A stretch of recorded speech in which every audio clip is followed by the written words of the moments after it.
Should we get to the National Guard? Yeah, let's talk about this. So Tim Dillon had a bit on Trump using American cities as training grounds for the troops. Let's go ahead and take a listen to that. We don't need the Marines in Chicago. I agree. The Democratic Party's done a terrible job with public safety. But the idea that we're going to have the Marines in Chicago and we're going to be, so let me get this straight. I'm just trying to understand this. Again, I'm a college dropout. The money to build the educational institutions and the infrastructure in America, things like hospitals, things we need, that gets shipped to Israel. The Marines and the National Guard get sent into the cities where that money could have been used to better the lives of the people. That seems to make no sense. I think Democrats should be taking notes from this and Tim Dillon and how to frame what's going on here, because that was pretty effective messaging about where the administration's priorities seem to be. Yeah, I agree with you, but then they would have to agree with not sending arms to Israel. So we're not there yet, right? I mean, getting there. First, you have to. First, you have to get to the point. Well, I'm not so sure, because I've always wondered this it's always been more of a Republican talking point, but considering how Dems freaked out about USAID, it's like, is it really going to be kind of a core messaging conception about spend money here and not abroad? I don't know. It's just more of a interesting intellectual question, but I don't disagree with him literally whatsoever about the foreign aid question. And specifically, I mean, the funny thing is, when you talk to the pro-Israel defenders and all of them, they're always like, it's not that much money. It's only $3 billion a year. But Tucker actually recently had a great segment where he broke down the totality of the amount of money sent not just to Israel in terms of aid, but also to Egypt so they don't go to war with Israel, but then also all of the billions that has cost just since October 7th to defend them. For that price, you actually could quite unironically rebuild much of America's cities, have infrastructure points. You can certainly afford some ACA subsidies at the very least. You could definitely. There's a lot of uses for that money here at home, no doubt about it. And just a couple of updates with regard to the National Guard deployment. So we covered yesterday that the judge in Oregon, Trump-appointed judge in Oregon, said you can't federalize the National Guard here, either the Oregon National Guard or the California National Guard or the Texas National Guard or any other National Guard that you have in mind. Put in a temporary restraining order. J.B. Pritzker also took the administration to court to try to block the use of, they want to use the Texas National Guard. I think this is insane.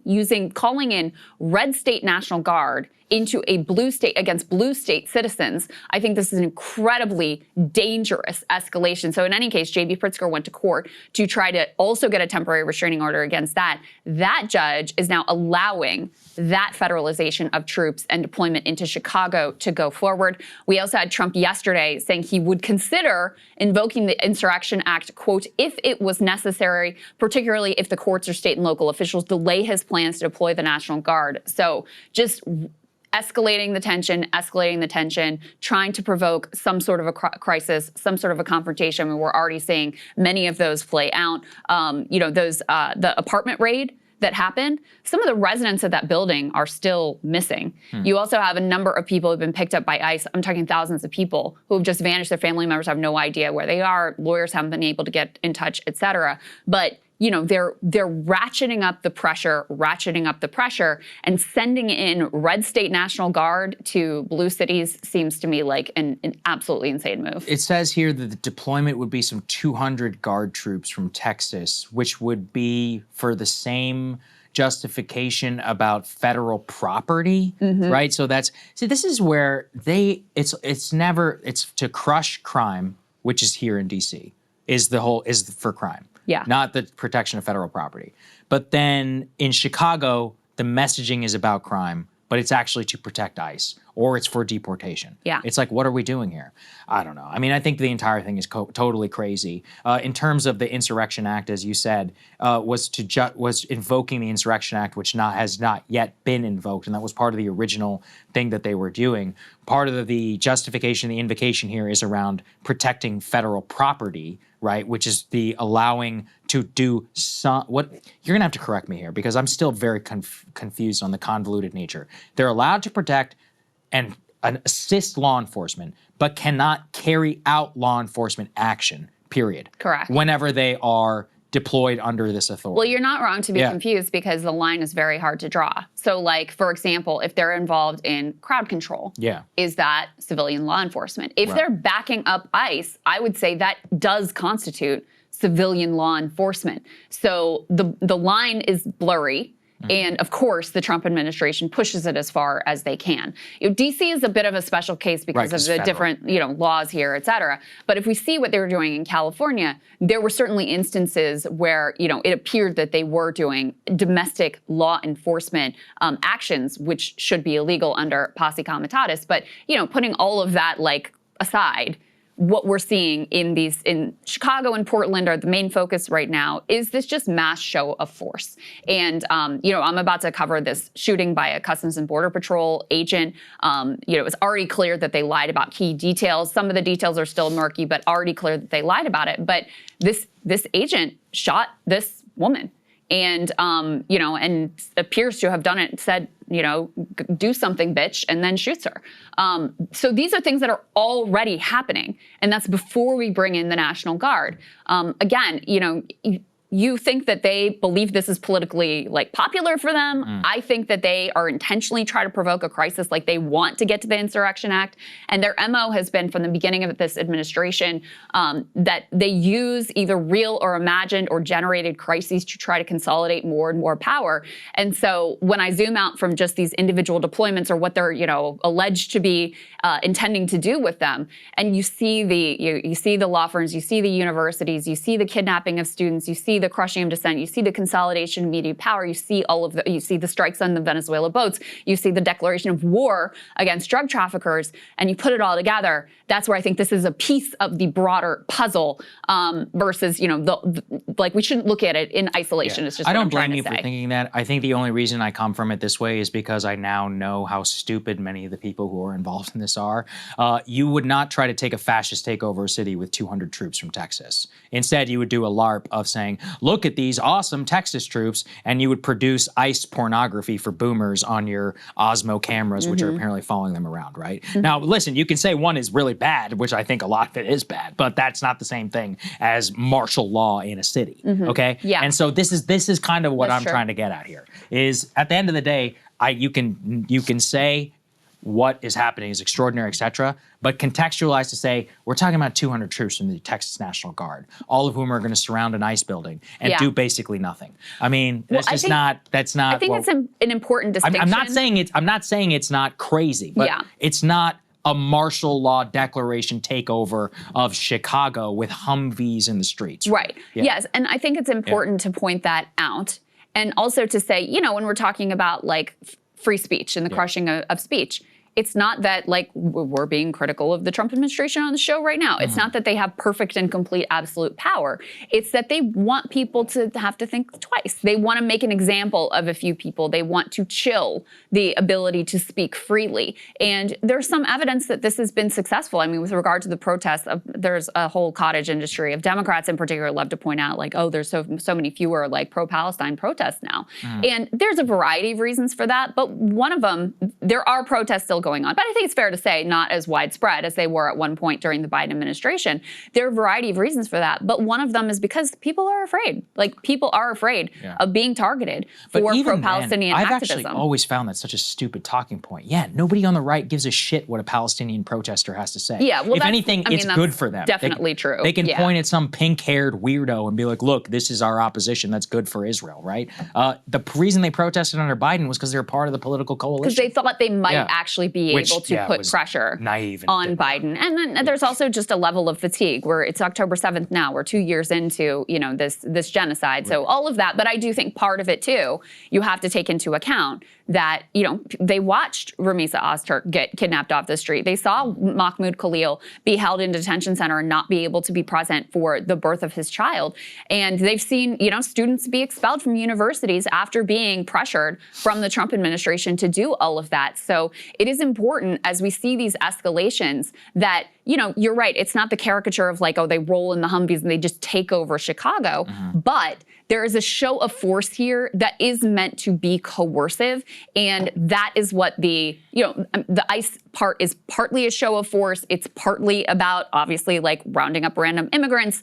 The National Guard deployments are also meant to be a show of force. It's also meant to be content creation for fascist boomer porn. It is all of those things. I think a lot of it is heightening contradictions too, because what it demonstrates for the purposes of Chicago, let's say, you have Brandon Johnson who's declaring ICE-free zones, right? And saying, oh, well, Chicago police are not going to help you. That's like catnip for Republicans, right? Because they can say, look, this mayor won't even allow the police to cooperate with ICE, which, I do think is kind of crazy in this whole sanctuary city thing. But courts have ruled, I guess it's legal. It doesn't make any sense to me. Same in Portland. They've basically declared, they're like, no, we're not going to help ICE, or we're not going to come to their defense or whatever for federal property, which this is the justification on the feds. They want the narrative out there that Pritzker and Brandon Johnson and them are pro-crime and pro-illegal, and at the very least haven't done anything about it. And so this is the people who are trying to restore law and order. Again, if I were you, if I were somebody who looked at this from the outside and wasn't as intimately familiar with some of the genuine retards who are the people running this, I would also be deeply suspicious, so I do not blame anybody who is out there. What I have come to understand is much of this, as I said about the 200 guardsmen in that, is genuinely about content to appear as tough so that we can have fun conversations amongst various people on Twitter, and to basically have Fox News B-roll that can roll everywhere without supposedly going the full way. Now, can I rule out the full way at this point? No, right. Of course not. Okay, it's not that I'm not ruling that out whatsoever, but I don't think that's the actual plan. Quite literally, quite a lot of this is about social media, which is sick. I agree. Okay, it's sick to actually have to be where we are right now because of it, but that's, I guess, a bigger part of the conversation. I think it's both, right? I think the content creation is an important part of the fascist projection of power. But when you've got this national security memorandum, you've got real things that are genuinely happening. And also, once you've normalized, and they've basically already done this, once you've normalized soldiers on American streets conducting normal law enforcement activities, that's not something you can put back in the bag. And so those things are extraordinary, and they should be treated as such, even if a component of it is also theatrical. And the theatrical is also, it is meant to scare people. It is meant to project something that creates a real impact, not just for their boomer audience. Yeah, I know, but at the risk of getting into a crazy debate, it is a novel circumstance of if you have a city which doesn't want to enforce the law, what do you do? I don't know what you're. It's like a neo-Confederate idea. But Chicago can say illegals are legal. But that's not true. It is. That is literally not true. Let's use the example of Portland, because it's the one they're saying, oh, we have to go and protect this one ICE building. Okay. Yeah. There were protests there that were continuous. They had dwindled down to 20 people. Law enforcement was there managing. They had made a number of arrests in the context of these protests. Nothing, again, insane, but it's not like law enforcement was just letting violent things happen and wasn't doing anything about it. So, well, you're pointing to Portland, but let's say in Chicago, in this case, okay, do we have that video of the ICE people, which, by the way, doesn't look good for the people of ICE who are involved here. So here you see, this is an immigrant that, I don't know if this is ICE or CBP, some federal agents are trying to apprehend, and he is struggling, and they are struggling with him. And you see him down here on the ground. They're trying to get his hands into, basically zip ties. Flex cuffs, yeah, exactly. And random Chicago residents are stopping their cars and yelling at them and video recording them and telling them to leave him alone and telling them to go. And eventually, after struggling with him for a while, they do leave.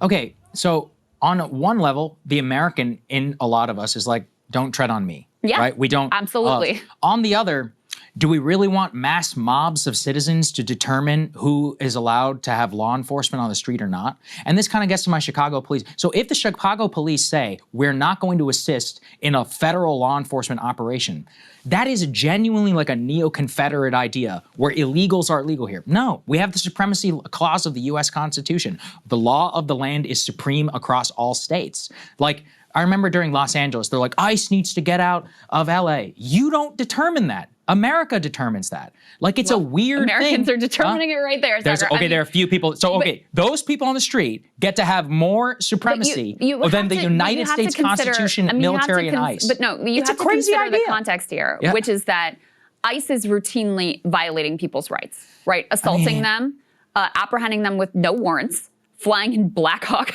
military helicopters if you're illegal, to raid they don't apartments. need a warrant to detain you, especially if you have a measure of detention. You and I both know that it hasn't just been undocumented immigrants who have been apprehended. People feel their rights are being violated, and they disagree with what they see as an invasion and a crackdown of their this is what city. Drives me nuts. Saagar, I'm sorry. The expectation is if you win an election, you're going to follow the law, and they're not doing that. Well, so that's where the context comes in. People know they don't feel like it is just for some random. They don't trust that ICE is like apprehending this guy in good faith, or that they have a real reason to be apprehending him. They don't support the lawlessness and the rogue nature. ICE is out of control. Like, we've watched them assault American citizens. We've watched them, they'll detain American citizens with no due process, no lawyer, no ability to make a phone call, no nothing. That is what this agency is doing. And so, yeah, people object to that. Okay, you can object to it all you want. Again, do you not think it's a little bit crazy that local municipalities get to just declare we will not be compliant with federal law? I mean, I think that's insane. They're not saying they won't be compliant with federal law. What they're saying is that you want to come in and do your thing, like, we can't stop you, but that doesn't mean we have to devote our law enforcement resources, which are limited, to whatever dumb shit you want to do, which is, by the way, violating our own city's rights. But in the case of, let's say, Los Angeles, they quite literally demanded withdrawal and lack of enforcement in their own city. It's like you don't get to decide that the federal government does not have supremacy here. Like, we do need to stand up at the very least for a little bit for this idea that, because I mean, think about it. Would you really accept this locality arguments from the South, let's say, during Saagar? No, everybody rejected it. But hold on. It's not like Gavin Newsom sent in the California National Guard to repel ICE from the city. That's not what happened. ICE has been allowed to operate. Well, it's not allowed. They've been allowed to operate within LA. This is kind of what I'm saying. There's no allowing. They are operating. Yes, it's federal territory. I know. That's what I'm saying. So I'm not sure what you're objecting to. What I'm objecting to is like this rhetoric and this idea that these localities just get to simply decide that federal law enforcement does not get to take place. That's not what's happening. No, it is. It's not. In the case of Chicago, they're actively, genuinely trying to make sure that they're like not allowing their property to be mobilized. They're not determining any resources. They're saying that they won't like answer any calls on the way there. This is not a defense of ICE, who I agree with you has acted genuinely out of control. But there is a weird neo-Confederate thing taking over, I think, a part of the modern left that seems to say that immigration enforcement is not allowed in blue states, which I just think is preposterous. That is a misperception of what the argument has been and what the reality on the ground has been. So, for example, in Chicago, Chicago Police Department has been present at a lot of the protests. They've been, they've provided crowd control, including, to benefit ICE. In this instance where this lady got shot, ICE originally lied and said, or whatever federal agency, and there's a bunch, not just ICE, that are on the ground there, said that Chicago Police Department didn't come and assist. That was just a total blatant lie of what actually occurred. In fact, ICE agents have been calling in the suburb Broadview where the ICE facility is. They've been calling in phony, bogus 911 calls, draining resources, et cetera. So what you're describing, I don't think is the reality of what's actually taking place. And yes, do people object to the tactics of ICE? Do they object to their rights being violated? Little kids being dragged out in the middle of the night and zip tied, etc. Of course they object to that. And it is their right as American citizens to object to what's happening in their city. No one's saying you can't object. Yeah. No one is saying that you cannot object. I think I am saying that you probably should not be interfering with law enforcement operation on the street in this way, just because that can go down a very dangerous road quickly. I mean, it's like, okay, let's say, do we support mob violence? Like, do we just support mob mob rule. I don't. I think it leads a very bad direction, even though I know much of the left does after BLM. Agree. But I agree, Saagar. Yeah. But what I find more interesting about that video is, number one, the total incompetence of law enforcement on display. Number two, that these aren't activists. These are just random people who happen to be driving by. And so in the same way that we could evaluate, the response to Luigi Mangione murdering a healthcare CEO and say, well, when the American people are like, find that to be potentially positive, or at least they're like, not upset about that happening, you have to ask the question, why? Sure. And so I think that's more of my point with the video, is to say, like, it is an extraordinary thing that you have just seemingly every random person who happened to come by taking what are, in your right to say, extraordinary actions, to say, I'm going to involve myself. I'm going to record this. I'm going to object to this. A couple of them got physically involved in terms of trying to, intervene here. That is a real break from the norm with the American public. And so that's what I find to be extraordinary about that video, is what it says about how people in those communities are feeling about what's going on. So we can sociologically think it's interesting. I think what I'm afraid of is literally the same thing of what happened with Antifa and BLM. Is it's not a far cry from leftist and mainstream media justification of, oh, that's good, that's what you're supposed to do. And I mean, this is where it's like you're afraid of conflagration. It's like, well, then there is too much of a permission structure right now. I feel like you are holding random individuals on the street to a higher standard than the President of the United States, the head of Department of Homeland Security, et cetera, because I think to me, it is abundantly clear that what they want is some sort of a conflagration that they can use, again, to further expand power. They are actively courting that. And they haven't really fully gotten that yet, because you have had a level of, I don't know if it's disconnection or, just you have not had that, or discipline really. You have not had that full conflagration. But, that's clearly, when you are raiding an apartment building with Black Hawk helicopters, like, that's clearly the sort of thing that you're after. When you're sending red state troops into blue states, that is the sort of thing that you are courting. And it only takes one horrific thing going sideways to be, in another country. Yeah, look, I mean, that's one interpretation of it. The other is that it's a shock and awe approach to make sure that people self-deport, which is actually working. I'm not defending the ICE thing. I think it's crazy. I do not support that literally whatsoever. Yeah. And in a lot of these cases, though, and this kind of, I'm pointing to the mob thing, I'm just watching the permission structure happen over and over again, where it's like, oh, let's encourage this stuff. Then you're going to get what you want. When you guys start killing agents or any of that, I mean, it's crazy. And actually, maybe we'll talk about this after your monologue, but one of the things that should maybe hearten people is that at the very least in America, you do have to prove a lot of your shit in court if you're actually just going to accuse people. And if we think about some of the most extraordinary and stupid things, let's say, that the Trump administration has tried to charge. Remember the sandwich guy? The grand jury just throws that out immediately. You're about to do your whole monologue. People are lying. Body cam, et cetera, has actually come to their savior. So I don't know. I mean, there's a lot of these warnings about some, takeover. And, again, a lot of the rhetoric is like Humvees, martial law being declared in Chicago. I do think it's important to contextualize and say, like, some of the system actually is holding in a way that I don't think is being portrayed. And instead, there is a permission structure to violence that I'm watching, like, pretty clearly play out with a lot of the commentariat. I'll take your point. I'll just say, in that particular video, no one was being violent. I mean, most of what people were doing were just standing there and shouting. If you physically involve yourself in a law enforcement operation, like, that's literally obstruction of justice. But mostly what you saw was people stopping their cars, honking, yelling at them, which they're allowed to do. Hey, I'm not talking about them. I'm talking about the people actually getting involved here. I think that's crazy. One guy who was like, trying to pull him away. Yeah, and everyone's like, oh, this guy's a hero. Most of what was happening was, first of all, them being thoroughly incompetent in an embarrassing way, which we've seen in other instances as well. I'm sure you saw did you see the video of the guy in Maryland, some like ICE buffoon whose gun like fell out? Oh, yeah. He pointed his gun at the crowd. And just clownish stuff. And by the way, that is only going to get worse because of how rapidly they are trying to increase the ranks of ICE. But in any case, so you have that. And then most of what you have is just people like random people standing there and yelling and recording. That's and fine. That's I have no issue. In you're allowed fact, to I do support that. recording the police. It drives them crazy. Everybody should do it, especially if you see it around. You want to record ICE all you want? Fine. I'm more talking about the permission structure for a lot of this stuff in the way that we talk about it. Because I fear, just like with Luigi Mangione or something like that, somebody starting to take it seriously and not understanding the full context of where we are. Like, yes, things can be very, very, very, very, very bad. Yeah. And they are. I'm not denying it ever. We did a whole segment yesterday. I literally was like, I think the country is falling apart, like quite literally.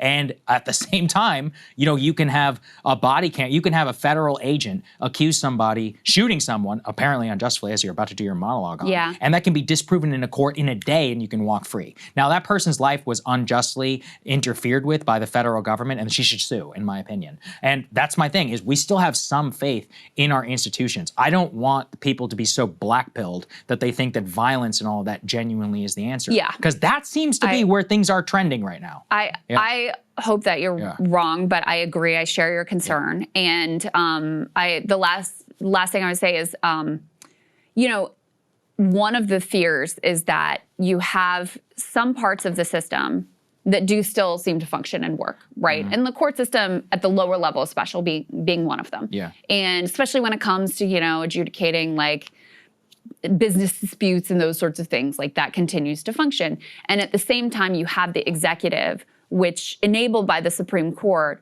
is carving out broader and broader zones where the laws really don't apply. So that's taking it back to Venezuela. When you're saying we're at war with drug cartels, that means, and drug traffickers, that means that if they randomly, you know, this has not happened yet. If you randomly shoot someone on the street, and you say they were an enemy combatant, they were a drug trafficker, like, is that now allowed? That's not that different from just blowing up random Venezuela, potentially migrants at sea.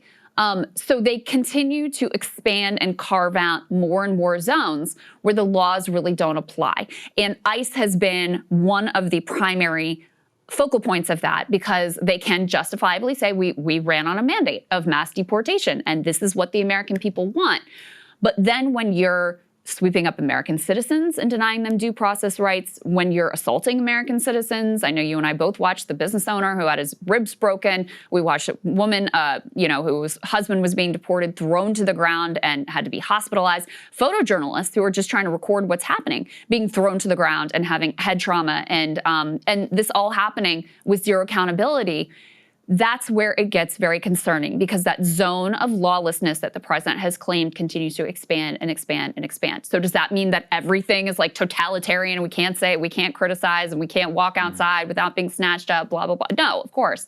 There are parts of society that still function, but we should be deeply concerned about the way that that zone of lawlessness continues to expand and the way that manifests itself, the way that it tramples on all of our rights and, takes away parts of America that I think you and I both really cherish. Yeah, no, I think that's very well said. As long as it's, I fear the most of watching, because we saw how, like, George Floyd murder to burning shit down happened in 2 weeks. Like, we saw how quickly that can all transpire. And then full-blown rioting that can just, people getting murdered and everybody's totally okay with that. And then we have the BLM Ferguson effect on cops for the next 2.5 years. My greatest fear, and I do think the government is complicit, is to see some sort of spiral like that happen. And genuinely, who knows? Because you can't trust the government right now with the way that they've handled the situation. Yeah. And again, I literally know some of the people who are actual idiots, or know of the people who aren't. I don't trust their judgment at all. I still can't believe they're the people who got these jobs. Then there's also, on the other side of that, I see the permission structure starting to bubble up, where each are their own, like, they're both greatest nightmare, but also kind of the dream boogeyman that they want to create. Yeah, and if there is not responsibility that prevails, even in a dangerous moment like this, things can go south so quickly. All right, with basically a preview. Yeah, Krystal, what are you taking? Indeed. All right, let's take a look at this. Hey, if you like that video, hit the like button or leave a comment below. It really helps get the show to more people. And if you'd like to get the full show ad-free and in your inbox every morning, you can sign up at breakingpoints.com. That's right. Get the full show, help support the future of independent media at breakingpoints.com.